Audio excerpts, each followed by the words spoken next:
एक एक करके सारे सेगमेंट पे विचार करने की कोशिश करेंगे कि बेसिकली ये कंपनी करती क्या है और कंपनी के अंदर कितना उछाल हम लोग को दिखाई दे सकता है। दोस्तों वीडियो अच्छा लगे तो लाइक ज़रूर करना और साथ ही में जो है इस चैनल को सब्सक्राइब करके रख लेना, क्योंकि इसी तरीके के नॉलेजेबल कंटेंट लगातार जो है इस चैनल पर अपलोड होते रहते हैं। कोई भी वीडियो मिस ना हो तो आप साथ ही में बेल आइकन ज़रूर हिट करके रख सकते हैं। अब बात करते हैं रेन इंडस्ट्री के बारे में। तो निवेशकों की पसंद भी ये समय हम कह सकते हैं, बाकी बड़े बड़े जो दिग्गज हैं वो भी इसके अंदर खरीदारी करना चाहते हैं। तो ऐसा क्या दिखाई दे रहा है कंपनी के अंदर, तो बेसिक डिटेल के साथ में शुरुआत करते हैं। तो कंपनी जो हम लोगों को दिखाई दे रही है, world's leading producers of calcined petroleum coke, coal tar pitch and other high quality basic and speciality chemicals. तो केमिकल सेक्टर के अंदर ये हम लोगों को दिखाई दे रही है कंपनी।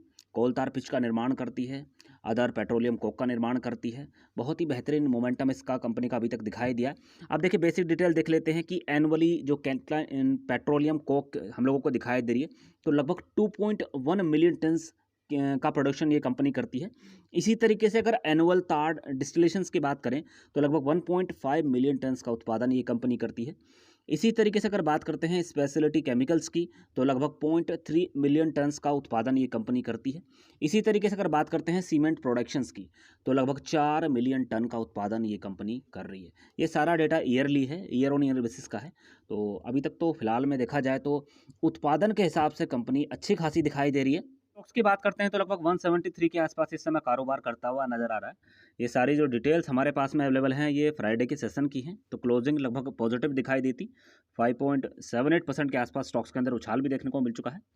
तो अगर पिछले एक महीने का मोमेंटम देखें तो पॉजिटिव दिखाई दे रहा है, अच्छा खासा जो है ऊपर की तरफ मूव करता हुआ नजर आ रहा है। 6 महीने के अंदर भी मूवमेंट जारी है। देखिए एक एक करके सारी चीज़ें समझने की कोशिश करते हैं कि चार्ट पैटर्न के अंदर किस तरीके की एक्टिविटी देखने को मिल रही है और नतीजों के अंदर किस तरीके का फेरबदल देखने को मिला है। अब अगर एक साल की बात करते हैं तो भी उछाल देखने को मिल रहा है, तो अभी तक तो गजब की तेज़ी है। अब देखते हैं 5 साल में मोमेंटम किस तरीके का देखने को मिल रहा है। तो यहाँ पे आपको एक चीज़ नोट करने वाली बात है कि इस कंपनी के अंदर अच्छा खासा लेवल बना था, लगभग 400 रुपये से भी ये ऊपर गया था स्टॉक्स। लगातार गिरावट चल रही थी, गिरावट को ब्रेक लगा और ऊपर की तरफ जो है रिवर्सल इस कंपनी के अंदर देखने को मिल रहा है। तो अभी तक तो 5 साल के चार्ट पैटर्न शानदार दिखाई दे रहे हैं। इसी तरीके से अगर लॉन्ग टर्म का चार्ट पैटर्न देखें तो काफ़ी दिनों तक कंसोलिडेशंस का फेज़ भी हमने इस कंपनी के अंदर देखा है। लगभग मान के चल सकते हैं कि 2008 के आसपास ये कंपनी आई थी और 10 साल के आसपास यानी कि 2016 तक आपको यही लेवल देखने को मिले। उसके बाद में इसके अंदर तेज़ी देखने को मिली, उसके बाद गिरावट भी अच्छी खासी हो गई, अब रिवर्सल चल रहा है। तो क्या स्टॉक्स के अंदर ऊपर के लेवल देखने को मिल सकते हैं या वापस से गिरावट इसके अंदर देखने को मिल सकती है? देखिए खरीदारी करना या ना करना ये आपके अपने हाथ में है। बट अगर कंपनी अच्छी लगती है, वैल्यूएशंस ठीक ठाक दिखाई देते हैं, लग रहा है कि कहीं ना कहीं ग्रोथ हो जाएगी, तो अगर स्टॉक्स के अंदर कई बार आपको गिरावट देखने को मिलती है, मौका मिल जाता है कई बार, तो आप इसके अंदर खरीदारी कर सकते हैं उस कंडीशन में जब आपको लगता है कि कंपनी की अच्छी खासी ठीक ठाक स्थिति दिखाई दे रही है। तो सबसे पहले वैल्यूएशंस देख लेते हैं कि लॉन्ग टर्म के अंदर किस तरीके की एक्टिविटी अब तक हमें कंपनी के अंदर देखने को मिल रही। तो शुरुआत करते हैं मार्केट कैप के साथ में। तो 5,844 करोड़ का मार्केट कैप है। दूसरी बात यह है कि डिविडेंड ये कंपनी हम लोगों को दे रही है, 0.58% के आसपास डिविडेंड यील्ड दिखाई दे रही है। अब देखिए कंपनी के पास में कर्जा भी है, इस चीज़ को भी इग्नोर नहीं कर सकते हैं। 277 करोड़ के आसपास कर्जा देखने को मिल रहा है। वैल्यूएशंस काफ़ी ज़्यादा है, कर्जा कम है, तो कहीं ना कहीं मैनेज हो जाएगा। अब बात करते हैं एक साल की सेल्स की। तो 25% की जो गिरावट है हमें सेल्स के अंदर देखने को मिल रही है पिछले एक साल में। प्रॉफिट बढ़ता हुआ नजर आ रहा है, 57% की तेजी देखने को मिल रही है। आरओसी की स्थिति मजबूत दिखाई दे रही है, रिटर्न ऑन इक्विटी मजबूत है। प्रमोटर्स की होल्डिंग लगभग 41% के आसपास देखने को मिल रही है। अर्निंग पर शेयर भी कम दिखाई दे रहा है पर पॉजिटिव है, 0.81 रुपीज़ के आसपास दिखाई दे रहा है। अवेलेबल कैश की बात कर लेते हैं तो लगभग 24 करोड़ के आसपास जो है कैश भी अवेलेबल है। इसी तरीके से अगर लो की बात करते हैं तो जो 52 वीक लो दिखाई दे रहा है, लगभग 61 रुपीज़ के आसपास बनता हुआ नजर आया था और उसके बाद से 175 रुपये तक के चार्ट पैटर्न इस कंपनी के अंदर हम लोगों को दिखाई दे चुके हैं और अभी फिलहाल में 173 रुपये 75 पैसे के आसपास क्लोजिंग भी आपको दिखाई दे रही है। अब देखिए एक साल का जो चार्ट पैटर्न हमें दिखाई दे रहा है, पिछले एक साल में अच्छी खासी रैली बनती हुई नजर आई है, तो अच्छे खासे रिटर्न भी बन चुके हैं, नो डाउट। इसी तरीके से बैलेंस चार्ट की बात करते हैं तो इसके अंदर भी लगातार उछाल देखने को मिल रहा है। अब दोस्तों पीयर कंपैरिजंस को समझने की कोशिश करते हैं तो इस सेक्टर के अंदर जो और बाकी की कंपनी दिखाई दे रही हैं वो इसके बाद में आती हैं। तो रेन इंडस्ट्री हमें सबसे पहले दिखाई दे रही है, नंबर 1 पे ये कंपनी हम लोगों को दिखाई दे रही है 5,844 करोड़ के मार्केट कैप के साथ में।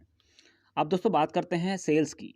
तो देखिए पिछले एक साल का जो मोमेंटम दिखाई दे रहा है, गिरावट का दिखाई दे रहा है, 25% से ज़्यादा की गिरावट देखने को मिली है ओवरऑल देखें तो पिछले 3 साल में भी गिरावट रही है, 7% से ज़्यादा की गिरावट हुई है। इसी तरीके से 5 साल में भी सेल्स के अंदर ओवरऑल देखें तो गिरावट देखने को मिल रही है। देखिए बीच बीच में आपको क्वार्टर ऑन क्वार्टर बेसिस पे कई बार संकेत पॉजिटिव मिलते हैं, कई बार जो है सेल्स के अंदर गिरावट देखने को मिलती है। तो फिलहाल में देखें तो ग्राफ ऊपर की तरफ मूव करता हुआ नज़र आ रहा था, वापस से गिरता हुआ नज़र आ रहा है।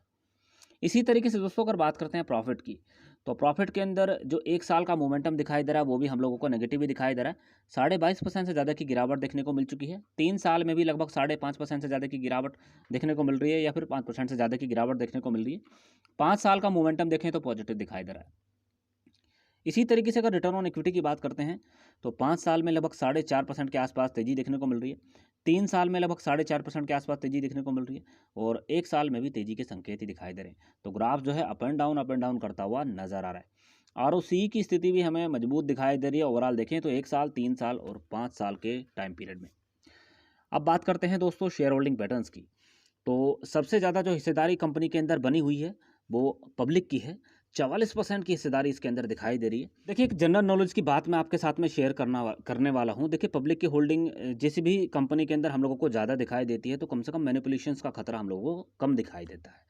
तो स्टॉक्स के अंदर मैनिपुलेशंस का खतरा बहुत ही कम होता है। दूसरी जो सबसे ज़्यादा हिस्सेदारी देखने को मिल रही है वो प्रोमोटर्स की दिखाई दे रही है, 41.14% के आसपास है। उसके बाद एफ का नंबर आता है, फिर डी हैं। तो कहने का मतलब है कि डी लगभग जो है 0.91% के आसपास दिखाई दे रहे हैं। अब दोस्तों नज़र डालते हैं कि क्वार्टर ऑन क्वार्टर बेसिस पे किस तरीके का प्रदर्शन कंपनी के अंदर दिखाई दे रहा है। अभी जो हाल फिलहाल में नतीजे आए थे दिसंबर 2020 में, तो 14 करोड़ के आसपास सेल्स आपको दिखाई दे रही है। उससे पहले 7.5 करोड़ के आसपास दिखाई दी थी। तो सेल्स के अंदर बढ़ोतरी देखने को मिल रही है। और इसके अंदर एक और जो हम लोगों को इंटरेस्टिंग डेटा दिखाई दे रहा है वो है प्रॉफिट का। तो देखिए प्रॉफिट आफ्टर टैक्स हम लोगों को जो इससे पहले दिखाई दे रहा था 0.26 करोड़ के आसपास दिखाई दे रहा था, और अगर अभी की बात करते हैं दिसंबर 2020 की, तो 29 करोड़ के आसपास पहुंचता हुआ नजर आ रहा है। उससे पहले भी आपको ये डेटा कम ही दिखाई दे रहा था। हाँ ये बात जरूर है, दिसंबर 2019 में लगभग 33 करोड़ के आसपास ये फिगर आपको दिखाई दे रही है। तो फिलहाल में मजबूत संकेत कंपनी की तरफ से मिल रहे हैं। अब अगर ईयर ऑन ईयर बेसिस का डेटा देखें, तो 2016 से लेकर अगर अब तक की स्थिति देखें, तो 44 करोड़ के आसपास सेल्स दिखाई दे रही है। उसके बाद 59 करोड़, 105 करोड़, 63 करोड़, 47 करोड़ के आसपास दिखाई दे रही है। तो लॉन्ग टर्म में सेल्स कभी बढ़ती है कभी गिरती हुई नजर आ रही है। ओवरऑल मोमेंटम देखें तो क्वार्टर ऑन क्वार्टर बेसिस पे पिछले क्वार्टर के मुकाबले तेजी के संकेत प्राप्त होने। इसी तरीके से अब अगर बात करें नेट प्रॉफिट की, तो 32 करोड़ के आसपास नेट प्रॉफिट आपको दिखाई दे रहा था। उसके बाद गिरावट देखने को मिली, वापस से तेजी के संकेत दिखाई दे रहे हैं। फिर उसके बाद में गिरावट देखने को मिली है, और अभी वापस से 27 करोड़ के आसपास आपको जो है ये प्रॉफिट दिखाई दे रहा है दिसंबर 2020 तक। तो ईयर ऑन ईयर बेसिस का भी जो डेटा हम लोगों को दिखाई दे रहा है वो भी अप एंड डाउन वाला ही दिखाई दे रहा है। तो दोस्तों आपको खुद डिसाइड करना है कि इस कंपनी के अंदर आपको निवेश करना है या फिर क्या करना है। अब बात करते हैं डिविडेंड की। तो देखिए कंपनी बराबर हम लोगों को डिविडेंड दे रही है, तो कहीं ना कहीं नज़र होने वाली है Q4 के नंबर्स पर। तो ये अनाउंसमेंट भी कर सकती है कि डिविडेंड जो है दे सकती है या नहीं। फिलहाल में लगातार सेल्स जो है बढ़ती हुई नज़र आ रही है, तो खबरों में कई बार चल रहा था। तो यही अनुमान लगा के चल सकते हैं कि नतीजे भी शानदार आते हुए दिखाई देंगे, और कंपनी हम लोगों को डिविडेंड भी देती हुई नजर आएगी। तो 2019 के अंदर लास्ट डिविडेंड दिया था, उससे पहले देखें तो 2018 में 2 बार दे चुकी है। 2017 और 16 लगातार जो है ये कंपनी हम लोगों को डिविडेंड देती हुई नजर आ रही है। अब देखिए बोनस शेयर्स का ऐलान नहीं हुआ है। उसके बाद में अगर राइट इशू देखें तो कोई राइट इशू नहीं हुआ है। स्प्लिट की बात कर लेते हैं, तो ये स्टॉक अभी तक स्प्लिट भी नहीं हुआ है। तो दोस्तों सारी जो डिटेल थी, बेसिक डिटेल थी, वो मैंने जो है आपके साथ में शेयर कर दी हैं। अगर आप खरीदारी करना चाहते हैं, फिलहाल में जिस तरीके से रुझान आपको दिखाई दे रहा है, न्यूज़ फ्लो के कारण स्टॉक्स के अंदर भी तेज़ी बनी हुई है, और 52वीं खाई भी अभी हाल फिलहाल में टच किया है। तो उसी को देखते हुए आप इसके अंदर कम से कम क्वांटिटी ही अगर होल्ड करें, अगर करना भी चाहते हैं